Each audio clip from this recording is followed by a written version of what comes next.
Un ordinateur peut-il penser? Cette question, posée par Alan Turing dans les années 40, résonne encore aujourd'hui. Imaginez un monde où les machines surpassent les capacités humaines, où l'intelligence artificielle peut comprendre et raisonner. Ce rêve a pris racine dans l'esprit d'un jeune homme qui allait révolutionner la science et la technologie. Né en 1912, Turing a grandi dans une société marquée par des avancées technologiques et des bouleversements sociaux. Éveillé par son amour des mathématiques, il montre dès l'enfance une aptitude exceptionnelle pour les chiffres et une curiosité insatiable. En 1931, il entre à l'université de Cambridge, où sa pensée originale lui permet d'élaborer des théories sur l'intelligence. Turing voit l'ordinateur comme une extension des capacités humaines, un outil capable d'apprendre et de s'adapter.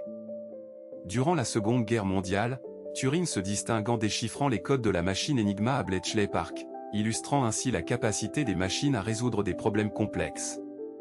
En parallèle, il formalise ses idées sur la pensée des machines, jetant les bases de l'intelligence artificielle. Chaque avancée forge un chemin vers une nouvelle compréhension de ce que signifie penser. En 1950, Turing publie l'article fondateur « Computing Machinery and Intelligence », où il pose la question « Les machines peuvent-elles penser ?»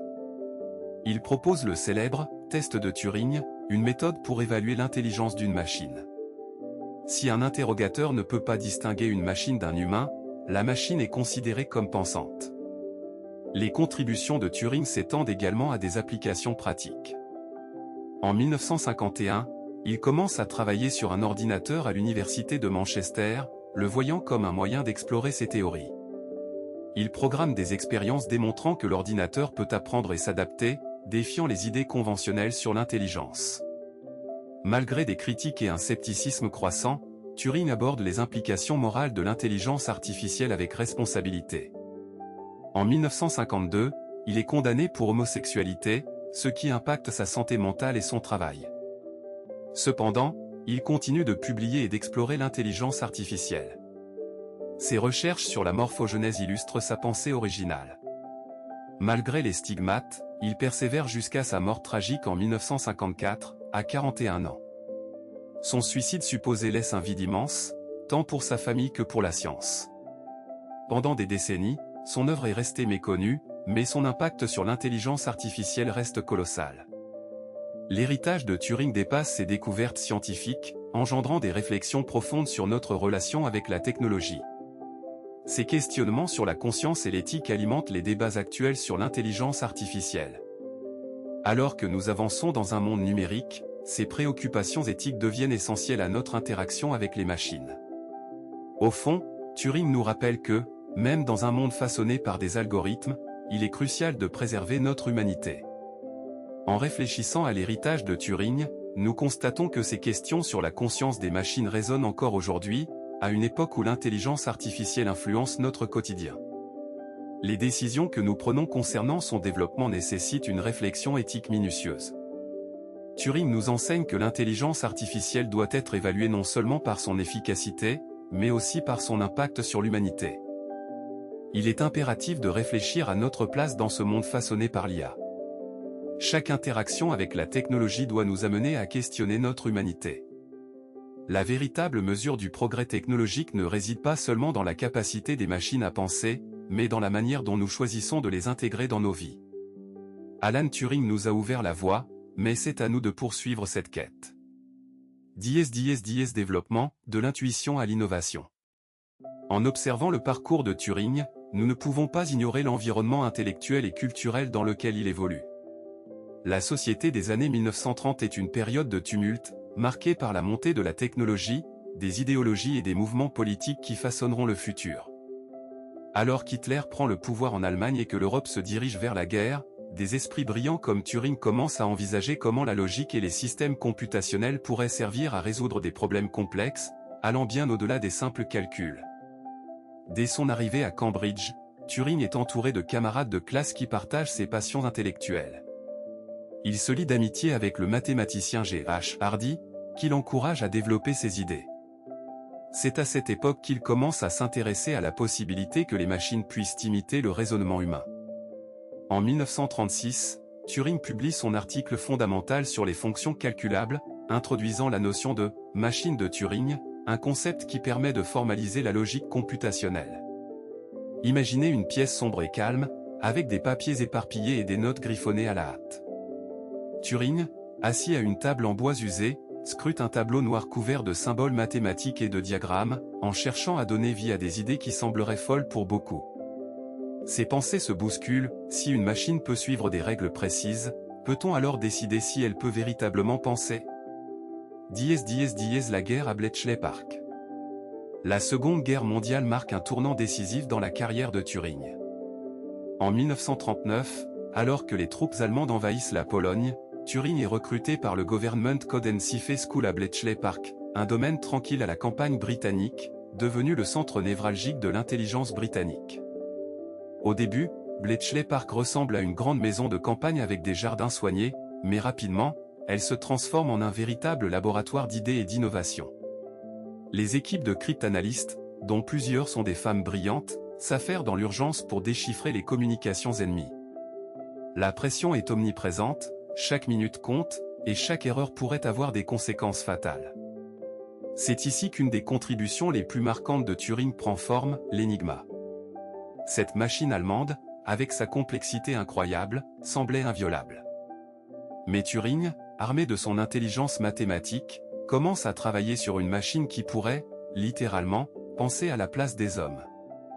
Il développe la bombe, un dispositif électromécanique conçu pour aider à déchiffrer les messages cryptés. Imaginez des câbles se croisant dans un balai délicat à l'intérieur de la machine, chaque mouvement synchronisé avec une précision incroyable, permettant de tester des milliers de combinaisons. Turing fait preuve d'un génie sans précédent, son esprit brillant capable de transcender les limites de la technologie de l'époque. Les machines, pense-t-il, doivent être capables d'effectuer plus que de simples calculs. Elles doivent participer au raisonnement. Le succès de Turing et de son équipe à Bletchley Park est immense. Ils réussissent à déchiffrer des messages qui influencent les stratégies militaires alliées, ce qui a un impact significatif sur le cours de la guerre. Les États-Unis, en particulier, sont en mesure de comprendre les plans allemands, ce qui leur permet de remporter des victoires cruciales, notamment lors de la bataille de l'Atlantique. La quête de la conscience. Après la guerre, la pensée de Turing évolue et prend une tournure encore plus fascinante. En 1950, il publie son article « Computing Machinery and Intelligence », qui devient un pilier dans l'histoire de l'intelligence artificielle. Dans cet article, il aborde la question avec une rigueur mathématique, mais également avec une sensibilité unique pour l'éthique et les implications sociales. Dans cet article, Turing introduit le fameux « test de Turing », une méthode qui pourrait déterminer si une machine pouvait réellement penser. Le test est conçu pour être simple et accessible, un interrogateur humain pose des questions à une machine et à un autre humain sans savoir qui est qui. Si l'interrogateur ne peut pas distinguer l'homme de la machine, alors la machine est considérée comme pensante. Il réfléchit à l'idée que l'intelligence pourrait ne pas se limiter à la capacité physique d'un corps, mais pourrait résider dans le traitement de l'information et la capacité à apprendre. Turing invite alors ses contemporains à envisager les machines non comme de simples outils, mais comme des entités potentiellement cognitives. Pourquoi devrions-nous supposer que les machines sont incapables d'éprouver des sentiments ou des réactions intelligentes, s'interroge-t-il. Ces questions résonnent encore aujourd'hui, alors que les machines deviennent de plus en plus omniprésentes dans notre vie quotidienne. Un héritage complexe. Malgré ses brillantes contributions, la carrière de Turing prend un tournant tragique en 1952, lorsqu'il est poursuivi pour homosexualité, un crime à l'époque au Royaume-Uni. Au lieu de laisser son esprit brillant se libérer dans des contributions scientifiques continues, il est confronté à la répression et à l'ostracisme. On lui impose un traitement hormonal qui le laisse dévasté sur le plan physique et psychologique. Turing ressent sa liberté d'esprit étouffée, comme s'il était enfermé dans une cage, et commence à douter de sa propre valeur. En dépit de cela, il continue à produire des travaux novateurs. En 1952, il explore des questions liées à la morphogenèse, le processus par lequel les organismes développent leur forme. Il se demande si les algorithmes peuvent expliquer la formation des motifs dans la nature, ce qui proposerait une vision nouvelle de la biologie à travers le prisme de la logique.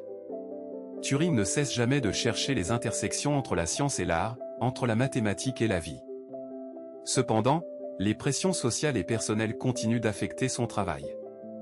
Parfois, en regardant par la fenêtre de son bureau, il se perd dans ses pensées, se demandant si un jour, les machines qu'il a aidé à créer viendront à comprendre l'humanité autant qu'il a cherché à la comprendre. Il ne pouvait s'empêcher de ressentir une profonde solitude dans un monde où mes idées sont acceptées, mais mon existence est rejetée. La chute d'un génie. L'ombre de la tragédie plane sur la vie de Turing.